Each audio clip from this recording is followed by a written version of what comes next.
Como ha anunciado Dani, vamos a continuar con Filipenses. El pasaje que nos corresponde para esta semana son muy poquitos versículos, son solo 5, van desde el 2.19 hasta el 2.24. Pero como veréis, espero, tanto en el mensaje de hoy como en el devocional de la semana, yo confío en que el Señor tiene mucho para decirnos. Ya sabéis que una de las maravillas que tiene la palabra de Dios es que no importa cuántas veces se lea un pasaje, cuántas veces te lo prediquen, cuántas veces puedas meditarlo en un devocional, parece como que el Señor siempre tiene la forma de adaptarlo a tus circunstancias, en tu momento, en tu situación y en tu vida. Y por eso decimos que la palabra de Dios está viva. Y yo debo deciros que a mí hay cosas que me resultan sorprendentes en cuanto al grado de subjetividad que a veces tenemos las personas en muchísimos aspectos, ¿vale? Y uno de ellos hace referencia a cómo vemos nosotros a las otras personas. Y estoy hablando en cuanto al físico, ¿no? Por ejemplo, hay personas que son objetivamente hermosas. Es una realidad.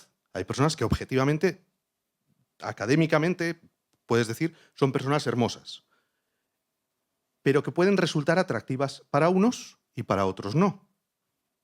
Es lo famoso, las famosas conversaciones que surgen a veces, ¿no? Cuando estás de cenas con los amigos y surge pues Brad Pitt.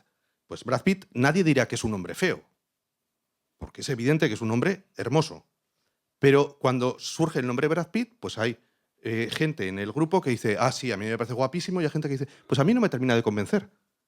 Y pasa lo mismo con cualquier otro tipo de físico, ¿no? Hay un componente objetivo de la belleza, pero luego hay un componente subjetivo de lo que a nosotros nos atrae o no. Pero hay otra cosa que me parece todavía más subjetiva. Ya sabéis que dicen que todos tenemos un clon, por lo menos uno, por algún lugar del mundo. Y eso sería, objetivamente, habrá personas que tendrán unos rasgos similares a los nuestros. Pero luego no os habéis fijado que a vosotros una persona os recuerda muchísimo a alguien y cuando lo decís, la persona que tenéis al lado que dice, no se parece en nada. Y tú lo estás viendo y te recuerda muchísimo a esa otra persona, pero para la otra persona no. Y tú puedes decir, pero si estamos viendo la misma persona, ¿por qué a mí sí que me lo recuerda y a la otra persona no? Porque hay un componente subjetivo en cómo vemos a la gente, incluso en qué es lo primero en lo que nos fijamos. Yo, con los años, he entendido que esto debió pasarme porque de pequeño tuve vegetaciones y yo creo que me acostumbré a mirar a la boca a la gente para leerles los labios. Entonces yo, cuando hablo con las personas, tengo la tendencia de mirar mucho a la boca. Entonces es lo primero en lo que me fijo. Hay personas que lo primero que miran es la nariz de las personas o los ojos de las personas. Entonces, claro, si el rasgo que a mí más me llama la atención de primeras es la boca, como yo vea un parecido entre una boca y otra, rápidamente a mí me va a resultar familiar o voy a asemejar a las dos personas. Va a ser mi subjetividad. ¿Por qué os cuento todo esto y todo este tostón? Pues porque cuando nos acercamos a un pasaje bíblico, como es este caso, para predicarlo, el texto es un elemento objetivo, es el que es. Los versículos que vamos a leer son los que son y siempre han sido así. Ahora bien, dentro de ese texto hay temas que también son objetivos como que son principales. Vamos a leer el texto y ahora veremos algunos. Pero luego hay otros matices que no son tan objetivos y que dependen mucho de la situación y del contexto. ¿Vale? Vamos a leer Filipenses 2, versículos 19 hasta el 24. Los vamos a leer entero, o sea, como es poquito texto, lo vamos a leer entero y luego ya iremos haciendo referencia a cada versículo. Dice así, Filipenses 2, 19. Espero en el Señor Jesús enviaros pronto a Timoteo para que yo también esté de buen ánimo al saber de vuestro estado, pues a ninguno tengo del mismo ánimo y que tan sinceramente se interese por vosotros, porque todos buscan lo suyo propio, no lo que es de Cristo Jesús. Pero ya conocéis los méritos de él, que como hijo a padre ha servido conmigo en el Evangelio. Así que a este espero enviaros, luego que yo vea cómo van mis asuntos. Y confío en el Señor, que yo también iré pronto a vosotros. Si preparásemos este pasaje, o cuando preparamos este pasaje, normalmente la dinámica o la técnica, o como queráis llamarlo, que solemos usar, es primero trabajar en lo que es el texto.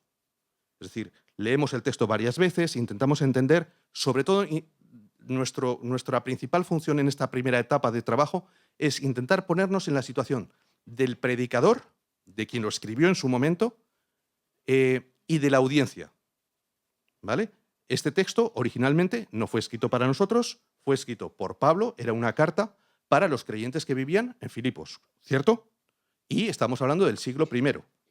Y estamos hablando de un contexto real en el que Pablo estaba en una situación, había pues unas circunstancias que sucedían y tanto quien lo escribe como quien lo lee está influido por las circunstancias. No es lo mismo lo que puede leer una persona 2000 años después en un país como España que quien lo leía en Filipos en el siglo I después de Cristo, directamente recibiendo la carta de Pablo. En eso supongo que todos estaremos de acuerdo que entendemos la diferencia, ¿no? Entonces, por eso lo primero que debemos hacer cuando nos acercamos a un texto es intentar ponernos en aquella situación, para entender por qué Pablo dice lo que dice y a quién se lo dice.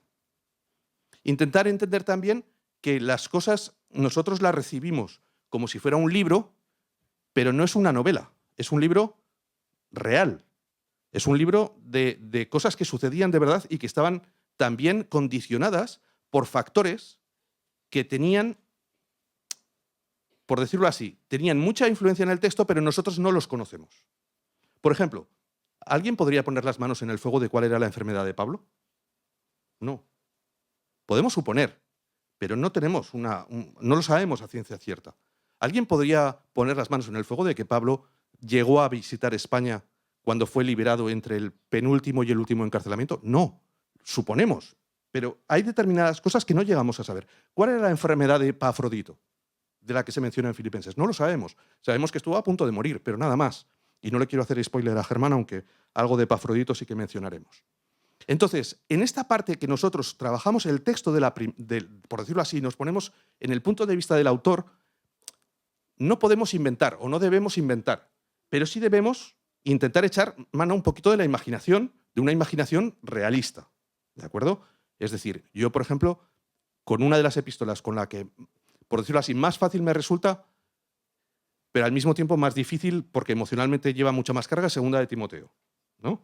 ¿Os acordáis, no? Segunda Timoteo, Pablo está en la prisión a punto de morir, pasando frío, y escribe a Timoteo una carta que es muy distinta de la primera. No son tantas instrucciones, tal, es una carta mucho más de cariño, de despedida. Por favor, ven a verme, tráeme estas cosas, tal cual, ¿no? Entonces, te puedes identificar mucho más fácilmente con la situación y si ya alguien te da datos históricos de cómo era la prisión, de cómo estaban en aquel momento, pues muchísimo más. En el campamento de Palabra de Vida estuvimos un rato hablando con Franco. Yo sé, o sea, por favor, esto entendédmelo bien, porque sé que aquí hay mucha gente apasionada por los viajes a Israel. A mí si me invitasen a un viaje a Israel no diría que no, pero si me dan a elegir, yo preferiría ir a Roma, ¿vale? Yo personalmente. ¿Por qué? Pues porque a mí me gustaría muchísimo poder ver, que además se conserva muy bien, cuál sería la Roma del siglo I con un guía que te lo indicase de verdad, ¿no? Entonces, en el campamento de Palabra de Vida, hablando con Franco, el predicador, él incluso nos daba algunos detalles de cosas que se conservan y hay cosas que se tiene dudas de si eran o no eran, pero otras se sabe lo que era, ¿no? Entonces, un tipo de visita así, luego te puede hacer leer los textos de una manera muy diferente, ¿no? Los que habéis estado en Israel, los que no hemos estado en Israel, cuando leemos los pasajes bíblicos sobre, por ejemplo, Getsemaní o sobre sitios así, nos los imaginamos y nos hacemos, pues eso, como cuando lees una novela, ¿no? Y te haces una composición en tu cabeza. Pero los que habéis estado ya no necesitáis imaginarlo, ya sabéis cómo es. Entonces, en este caso, podemos decir que objetivamente Pablo escribe, en estos versículos escribe lo siguiente. Pablo dice que espera poder enviar a Timoteo a Filipos. Eso no hace falta interpretar nada, lo dice el propio Pablo. Y que el objetivo de enviar a Timoteo para allí es que Timoteo a él le traiga noticias, ¿vale? Para que él se quede más tranquilo y pueda saber un poquito cómo están los filipenses. Claro, no se podían enviar WhatsApp, ¿eh? Y las cartas no iban por avión como ahora. Digamos que la comunicación tardaba un poquito más, ¿no? Y entonces las personas, claro, se podían preocupar mucho al pasar tiempo sin recibir noticias. Entonces, Pablo dice que va a enviar a Timoteo y escoge a Timoteo Porque según él mismo dice, Timoteo es una persona que está identificada, muy identificada, con Pablo por un lado y con los filipenses por otro. Es alguien que se implica personalmente, no es un simple, por decir así, un simple mensajero. Es alguien que tiene una carga en el corazón, tanto por Pablo y lo que le pasa a Pablo, como por los filipenses. Pero no solo eso. Pablo indica, y esto también es objetivo, está en el texto, que hay personas que buscan sus propios intereses, pero que el motivo por el que él escoge a Timoteo es porque Timoteo no busca lo suyo, busca lo que es de Cristo Jesús. Y eso luego lo ilustra un poco diciendo pues, que sirve con él como un hijo y un padre, etcétera, etcétera, y al final les anuncia que él mismo va a ir a visitarlos. Hasta ahí no he dicho nada que no esté en el texto. He hecho un resumen de lo que dicen los 5 versículos. Y eso es objetivo, ¿de acuerdo? Es como lo que decíamos, la belleza objetiva. Ahora vamos con el tema de los atractivos, lo que ya no es tan objetivo. ¿Cuál es el tema principal? Pues hombre, podría haber diferentes puntos de vista. Algunos podrían decir que, dado que dentro de esos versículos ocupa tanto espacio, la visita de Timoteo podría ser el tema principal, ¿no? El hecho de que Timoteo vaya a ir a ver a los filipenses. También pensad que en lo que es la epístola a los filipenses no es lo único que aparece, también está el tema de Epafrodito, yendo y viniendo. Entonces, se podría organizar este mismo pasaje hablando de eso, de cómo el servicio al Señor puede implicar en un momento determinado que determinadas personas puedan estar al servicio de las iglesias. Y sería perfectamente válido. Podría ser un tema de los que hay aquí. Otro de los temas que podríamos ver aquí es el servicio, por decir así, el servicio entregado, el servicio completo, que es el de Timoteo, ¿no? Lo que él dice que con respecto a Timoteo, y podríamos ir, que de hecho en las meditaciones devocionales de la semana iréis a Hechos, iréis a 2 de Timoteo, porque se tocan aspectos propios de Timoteo, ¿vale? Y meditaréis un poquito sobre Timoteo. Ahora, para mí, en el centro de este pasaje hay una idea que es la que, para mí, ilumina todo lo demás. ¿Con esto qué quiero decir? No estoy diciendo que lo demás no valga. No, al contrario. Lo que estoy diciendo es que todo lo demás está supeditado a esta idea. Y esta idea es muy sencilla y va a ser el primer punto que vamos a tocar hoy. Y voy a pedirle a Germán que lo ponga, que es buscar siempre lo de Cristo Jesús. Y alguno dirá, ¿pero por qué esta es la idea principal? Porque si os fijáis, lo que mueve a Pablo, lo que mueve a Timoteo, el motivo por el que Pablo elige a Timoteo y la comparación que él hace es porque ellos buscan primero lo que es de Cristo Jesús. Todo lo demás es consecuencia de esto. Es decir, a veces puede suceder que nosotros lleguemos a convertir lo que en realidad debería ser un medio, convertirlo en un fin en sí mismo. Una frase que oí hace algún tiempo y que me encantó. Cuidado con alabar la alabanza. Alabamos a Dios.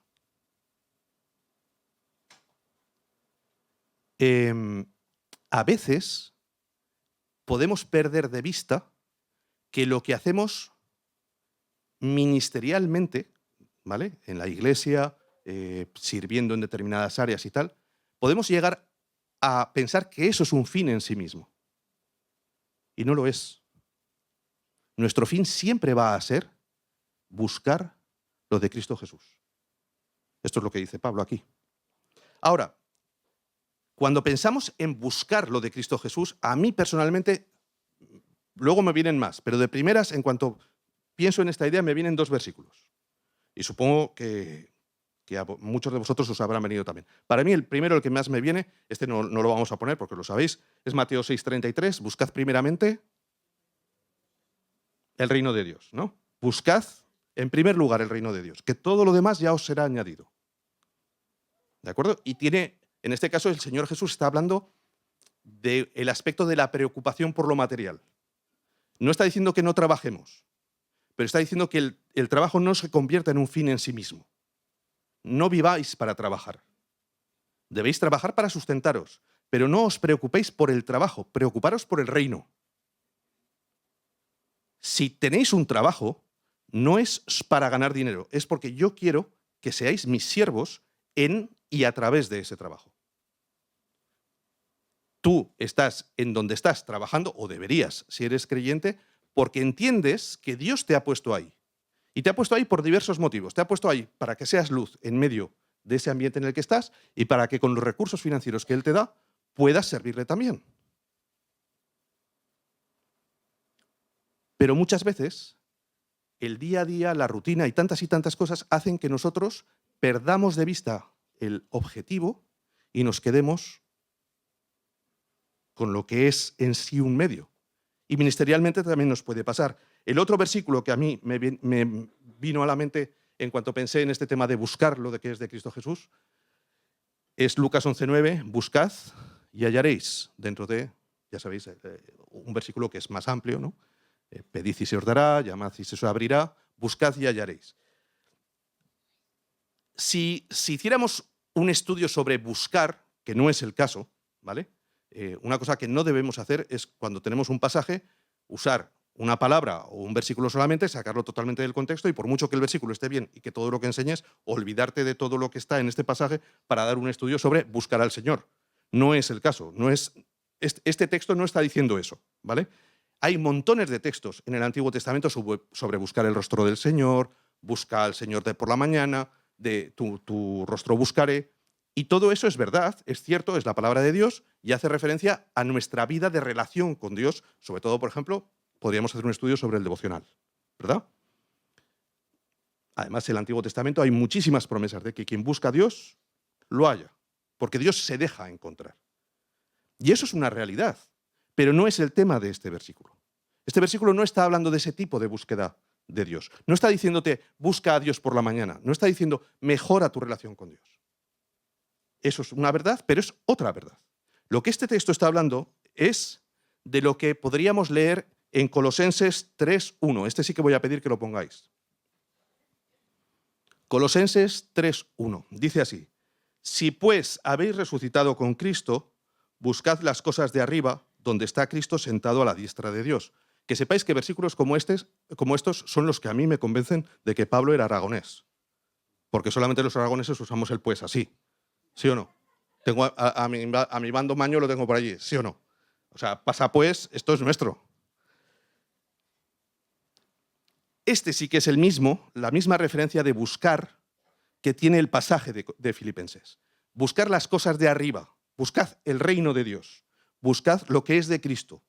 Está haciendo referencia no a nuestra relación con Dios, sino a nuestro sistema de prioridades. ¿Entendéis la diferencia? Si habéis resucitado, es decir, si sois una nueva criatura, si habéis entregado vuestra vida a Cristo y habéis muerto a lo que erais antes, por lo tanto, vuestras prioridades deben cambiar. Ya no sois la persona que erais. Ya no sois un ser humano con los objetivos que tiene cualquier otro ser humano. Ahora sois hijos de Dios, siervos del reino, embajadores, y vuestros objetivos para la vida son otros. Todo lo que hagáis, todo lo que penséis, todo lo que seáis, debe estar siempre subordinado a una idea principal. ¿Cuáles son las cosas de Cristo? En mi vida, ¿qué son las cosas de Cristo? Porque el texto dice, buscad, hay gente que busca lo propio en vez de buscar lo que es de Cristo Jesús. ¿Y qué es eso de Cristo Jesús? Hay una expresión que dice que los árboles no nos dejan ver el bosque. Es cuando nos fijamos tanto en los detalles que al final terminamos perdiendo la visión del conjunto, ¿no? Y esto, os voy a poner un ejemplo de cosas que nos pueden suceder incluso dentro del entorno cristiano en ese sentido. Por ejemplo, ¿Cristo vino para morir? Si yo os hiciera esa pregunta, ¿qué me responderíais? No, Cristo vino para salvar a los perdidos. Claro, la muerte no era un fin en sí misma, era una herramienta. ¿Estaría mal decir que Cristo vino para morir? No, no estaría mal. Pero es un detalle, es una parte de lo que sería la esencia real. Cristo vino para buscar y salvar lo que se había perdido. Esa era la misión. ¿Cómo lo tenía que hacer? Pues lo tenía que hacer naciendo de una virgen, viviendo durante 30 años sin que apenas sepamos nada de él, durante 3 años sirviendo como lo hizo y muriendo al final en una cruz y resucitando por el poder del Espíritu Santo. Vamos a poner otro ejemplo de cómo a veces los detalles, digamos, nos pueden hacer perder el centro. ¿Cuál es el segundo mandamiento más importante según el Señor Jesús? El segundo. ¿Podéis decirlo más alto? Al prójimo como a ti mismo, ¿qué? Amarás al prójimo como a ti mismo. Ese es el segundo gran mandamiento, ¿verdad? Y de esto dependen la ley y los profetas, ¿cierto? ¿Cuál es el primero? Amarás a Dios con todo tu corazón, con toda tu mente, ¿verdad? Y con todas tus fuerzas, tal. Ese es el primer mandamiento. Hay muchas veces que cuando predicamos, y a mí me ha pasado, y no estoy diciendo que esto esté equivocado, predicamos sobre ese texto, hacemos mucho énfasis en que si amamos a Dios, tiene que haber un amor al prójimo, ¿cierto? Que la esencia del amor cristiano debe ser el amor horizontal. Yo debo amar a Walter porque es la forma en la que Dios me pide que lo haga para mostrar mi amor a Dios. La gente no ve a Dios, pero ve cómo nos tratamos los unos a los otros, ¿cierto? Habéis oído estos mensajes muchas veces. ¿Están equivocados? No. Pero ¿cuál es el primer mandamiento? Amar a Dios. No es el segundo. Es decir, si tenemos que poner un orden de prioridades, la prioridad fundamental es amar a Dios.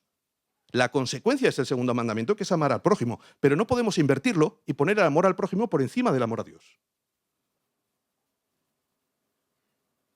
Porque entonces nos estamos confundiendo. Cuando leemos este texto que hemos dicho, el de buscar las cosas propias, o lo que es propio, o lo que es de Cristo Jesús, a mí me sorprende que de primera, si yo leyera este texto sin ningún contexto, pensaría en incrédulos. Claro, los incrédulos buscan lo propio y los creyentes buscamos lo que es de Cristo Jesús. ¿Cierto? Pero no habla de incrédulos. Habla de sus colaboradores. O sea, tampoco habla de gente ajena. Él está haciendo referencia al contexto de toda aquella compañía que él llegó a tener. Había algunos que buscaban lo suyo propio. Y por eso Pablo no los enviaba a Filipos, enviaba a Timoteo. ¿Por qué enviaba a Timoteo? Porque Timoteo le había demostrado que todo lo que hacía, incluso servir a Dios sirviendo a Pablo, era porque su objetivo era Cristo Jesús. El ministerio de Timoteo,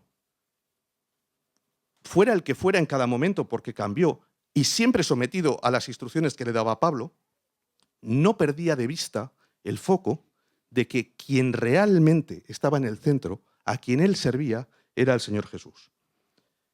Buscar lo de Cristo, buscar el reino de Dios y su justicia. Todo eso, para mí, lo que significa es entender nuestra existencia dentro de una esfera espiritual. Esto lo hemos dicho muchísimas veces.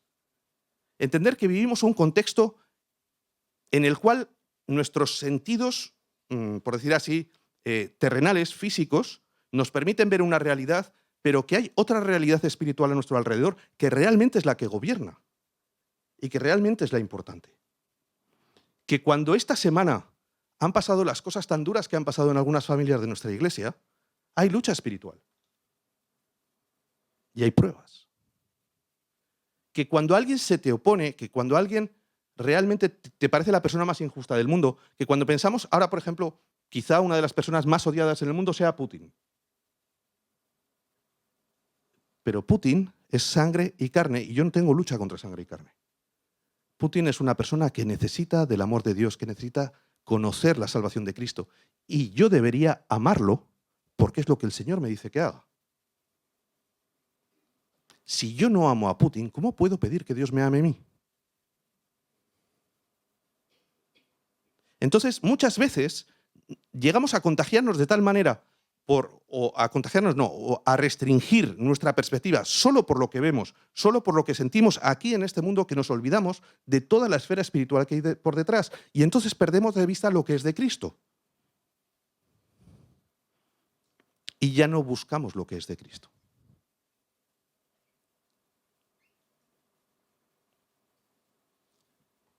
En este pasaje, ¿qué es lo opuesto a lo de Cristo? ¿Lo del diablo?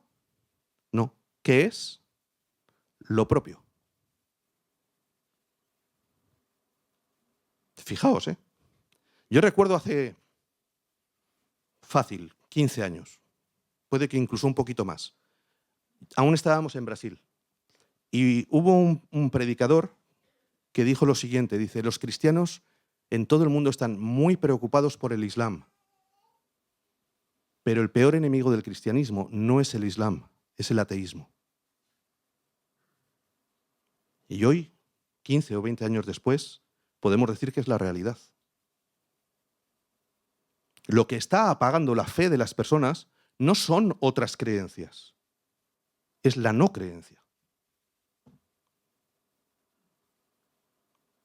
Y sabéis, a veces pensamos que lo opuesto de una cosa es otra, ¿no? Siempre decimos, lo opuesto de lo mejor es lo peor. Pero debemos decir que lo enemigo de lo mejor muchas veces es lo bueno. Cuando te conformas con lo bueno y no buscas lo mejor, en ese momento lo bueno se ha convertido en el enemigo de lo mejor. Y en este pasaje lo que dice es que lo tuyo propio es el enemigo de lo de Cristo Jesús. Porque te aparta de eso. Lo que es tuyo propio te hace perder de vista realmente para qué existes como creyente.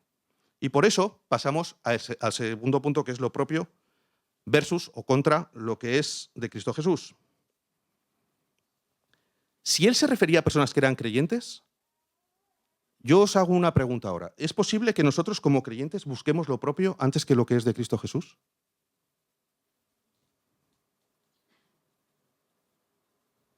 ¿Será que no hacemos lo mismo? ¿Que no nos pasa lo mismo? Nos gusta, por ejemplo, defender mucho lo que es justo y hablar bien de lo que amamos, y cuando defendemos la esperanza que hay en nosotros, es decir, obedecemos a la palabra de Dios, ¿recordáis, no? Defended la esperanza que hay en vosotros y hacedlo con mansedumbre y reverencia, etcétera, etcétera, etcétera, ¿no? Una defensa de la apologética cristiana, que podamos defender nuestra fe. Pero yo me doy cuenta que muchas veces, a lo mejor solo me pasa a mí, pero en cuanto lo diga, probablemente habrá sonrisas en vuestros rostros que me demuestran que no estoy solo. Muchas veces no defiendo la fe para defender la salvación de Cristo, sino para defenderme a mí mismo. Para defender lo que yo creo. Porque eso me hace sentir mejor. Para que nadie piense que soy un fanático o un ignorante crédulo. ¿Cuántas veces a lo mejor estamos en servicios de la iglesia, pero no estamos sirviendo al Señor? Y alguien dirá, ¿no es lo mismo? No, no es lo mismo. No es lo mismo. En la iglesia, perdonadme que ahora a lo mejor esto que voy a decir puede parecer duro, ¿de acuerdo? Pero no lo digo con dureza. Lo digo porque las palabras, ya solo las palabras, creo que os van a indicar algo. Hay personas que asisten y hay personas que sirven. Yo es que asisto a tal iglesia. Si alguien dice eso, no es, a ver, no estoy criticando la expresión, es una expresión como otra cualquiera. Pero fijaos en el trasfondo de lo que podría haber ahí. Hay personas que asisten y hay personas que sirven. Hay personas que se quejan de que en su iglesia no reciben.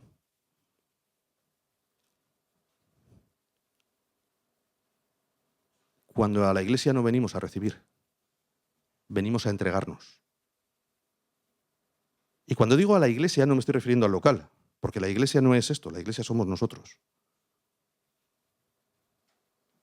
Buscar lo que es de Cristo Jesús en vez de lo propio significa que yo no estoy en un ministerio porque a mí me gusta el ministerio. Voy a tirar una pedrada contra un ministerio que nos gusta mucho, como son los Nataleluyas o los coros gospel. Hay personas, creyentes, que están en ministerios como esos por hobby, porque les mola. ¿Está mal? No. Pero para mí eso no es un ministerio. No estoy diciendo que en los ministerios haya que sufrir, ¿eh? No estoy diciendo eso. Y que tengan que ser desagradables. Para nada. Lo que estoy diciendo es que cuando un creyente está en un ministerio, la palabra ministerio significa servicio. Está ahí porque tiene la certeza de que el Señor Jesús lo quiere ahí para que sirva según el propósito que Él tiene. ¿Significa eso que no puedo cantar en el coro porque me gusta? Sí, puedes cantar en el coro porque te gusta. Y puede ser que además el Señor te haya llamado a eso, y ahí ya es lo perfecto.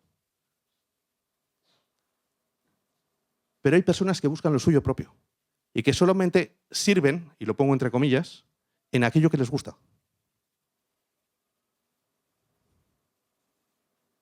O que no sirven, porque solo asisten. ¿Qué es lo de Cristo Jesús en tu vida? Yo no te lo puedo decir. Evidentemente hay principios que son absolutos y que son fundamentales, ya lo sabemos. Somos embajadores del reino, estamos para ser luz, para ser sal, para llevar el nombre de Cristo en todos los sitios donde estemos. Pero si perdemos de vista lo que es de Cristo Jesús, entonces acogeremos a niños solamente por acoger niños, por muy bueno que sea. O seremos pastores y pastorearemos a personas solo por pastorear personas, por muy bueno que sea, o predicaremos, o haremos el multimedia, o haremos tantas y tantas cosas, solo por el servicio en sí mismo. Y perderemos de vista que eso no es un fin, es una herramienta. El fin es Cristo Jesús, y solo Cristo Jesús. Hoy estábamos atrás, allí montando las cosas técnicas, y yo estoy empezando a llegar a la conclusión de que en aquella mesa de allí debe haber algo raro. Porque hoy, para los que nos estáis viendo por internet, hoy no está el ordenador que solemos tener porque hubo que devolverlo porque nos enviaron un modelo que no era. Entonces yo he traído mi ordenador de casa, el ordenador con el que yo trabajo. Es un muy buen ordenador. Pues le ha costado 30 minutos arrancar aquí en la iglesia. Entonces yo ya estoy empezando a pensar que esa mesa, Tony, vamos a tener que mirarla bien porque algo raro hay por ahí. Muchas veces los domingos veis que pasan cosas, que no ha habido sonido, o los que estáis aquí en la iglesia que de repente no salen las letras, o que se apaga no sé qué.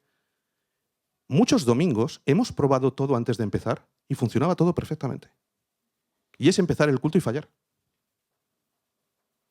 Y sabéis, en esos momentos, cuando pasa ya la desesperación inicial de que intentas hacer todo lo que está en tu mano, que creo que es lo correcto, es decir, hacer lo posible, evidentemente, pero llega un momento en el que yo normalmente me paro y le digo al Señor, mira, Señor, esto es para ti. Que sea lo que tú quieras y como tú quieras. ¿Qué es con letras? Con letras. ¿Qué es sin letras? Sin letras. ¿Qué es con vídeo? Con vídeo. ¿Sí es sin vídeo? Sin vídeo. ¿Que no se puede mandar el audio al streaming? Tú lo sabes, sí es para ti. Porque yo busco, o debería buscar, lo que es de Cristo Jesús. Pero muchas veces estoy tan preocupado por mi ministerio, por cómo va a quedar, por cómo voy a quedar yo, cómo va a aparecer, que nadie... O sea, es que si de repente no salen las letras, va a haber 10 cabezas volviéndose para atrás reclamando por las letras. Y estoy más preocupado por eso, a lo mejor, que por pensar, Señor, que toda la gloria sea para ti. Incluso con los problemas técnicos. Porque tú los has permitido. Y si tú vienes, como le pasó a Marta hace unos domingos, con todo un culto súper bien montado, súper bien preparado, lleva toda la semana preparando cosas y actividades especiales y tal, y llega aquí y todo falla, gloria a Dios. ¿O el culto era para Marta? El culto no es ni siquiera para vosotros. El culto es para que juntos adoremos al Señor. Por eso, las preguntas que os voy a dejar ahora, os voy a dejar solamente una pregunta para que meditemos, y con esto terminamos ya. Os voy a pedir que os planteéis durante esta semana si buscáis lo vuestro propio con vuestro tiempo, con vuestro trabajo y vuestros bienes, con vuestros ministerios e incluso con vuestro evangelismo. Y la pregunta es la siguiente. ¿Te atreverías esta semana a hacer un análisis profundo de tu vida y ver qué áreas no son de Cristo Jesús, sino tuyas propias?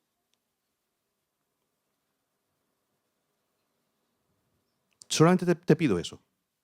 Si te atreverías a hacerlo. A lo mejor no cambia nada, porque a lo mejor haces un cuestionamiento de eso y te das cuenta de que todo está bien y todo está en orden, y de que estás sirviendo al Señor Jesús exactamente donde deberías, en tu trabajo, en tu casa, en todos los demás sitios. Pero creo que es uno de esos análisis que hay que hacer periódicamente.